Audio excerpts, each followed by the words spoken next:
Welcome back. I'm with the Minister for Police, Corrective Services and Emergency Services, Neil Roberts. Neil, growing up in Nudgee, you left school after year 10 and took on an electrical apprenticeship. Where was your life headed at this stage? Well, I think not happy at school as a 15-year-old, or? Look, I think in those days, leaving school at year 10 was reasonably common. I mean, of course, now the hope and expectation is that people will continue through to year 12, and that's the norm. Back then, that was a decision that you kind of took in order to stay at school and then go on to university, as opposed to following the natural progression of getting an apprenticeship and going out and working straight away, wasn't it? Yeah, so it was a conscious choice. It was something obviously that I discussed with my parents, and we just felt that at the time it was in my interests and quite acceptable for me to leave school after year 10 and to go into the apprenticeship. And in fact, I'm very grateful for that. Getting the electrical apprenticeship and becoming an electrician was really a great starting point in terms of my working career, and I'm forever grateful for that opportunity. I did my apprenticeship with Queensland Rail, and managed to travel to a range of areas throughout southeast Queensland where I worked, out to Warwick, Toowoomba, and a number of other more distant areas for short periods. But it really, in my view, established me for my working life and has enabled me to do a number of other things and use it as a springboard. You still got a bag of tools stored away somewhere that you do your own sparky work?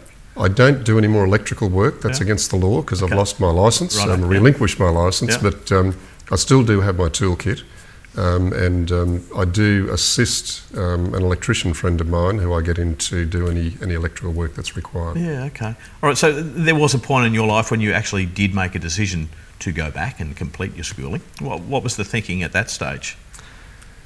Well, I can just remember at the time, obviously I was grateful for the apprenticeship and become an electrician, so I had a trade behind me, but I started to develop this bit of a thirst for knowledge and a bit more interest, and in some respects I did have some regrets that I hadn't progressed beyond year 10. Not blaming anyone, it was simply the circumstances, and was very happy to do it at the time. But hindsight being what it is.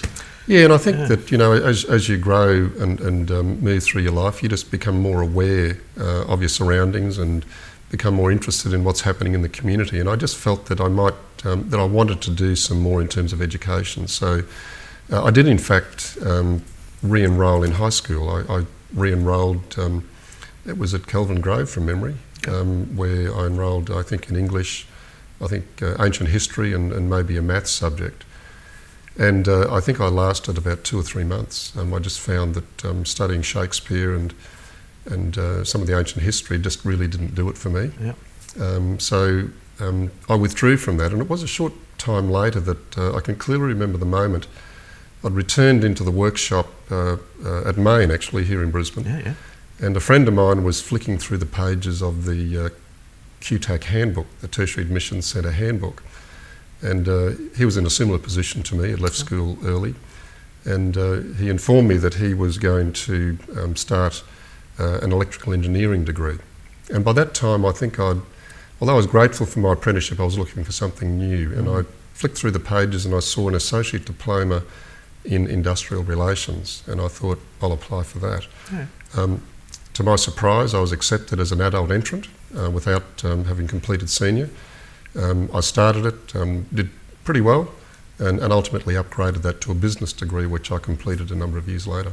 Is that the beginning of your interest in the political side of your life?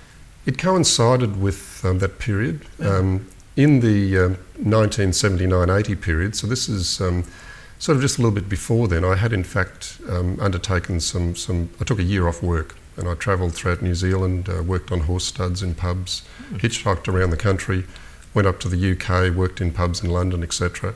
And it was really throughout that whole period where I developed an interest in improving my educational standard, but also becoming more aware of what was happening around me. Because prior to that, I had no real interest in politics and was more interested in where I was going on Friday and Saturday night than anything else. But that evolved over time through both the interest in education and also the interest in bit more interest in what was happening in the community around me. Was there a light bulb moment in your life when you actually went, you know, I'm no longer this, I'm actually this, when I'm going to make a career in politics? I mean, how did that come around? Well, it was interesting. After I'd returned from the United Kingdom, in 1980, it was just a few weeks afterwards, there was a knock on our front door. I'd moved back home with my parents. Paying off your credit card? That's right, yes. and I opened the door and clearly remember the moment, and standing there was Ken Vaughan, who recently passed away, who's our local member, and Ken, the local MP, was standing on the doorstep. And he'd visited our home to, in fact, deliver a prize to my dad, who'd won a prize in his raffle.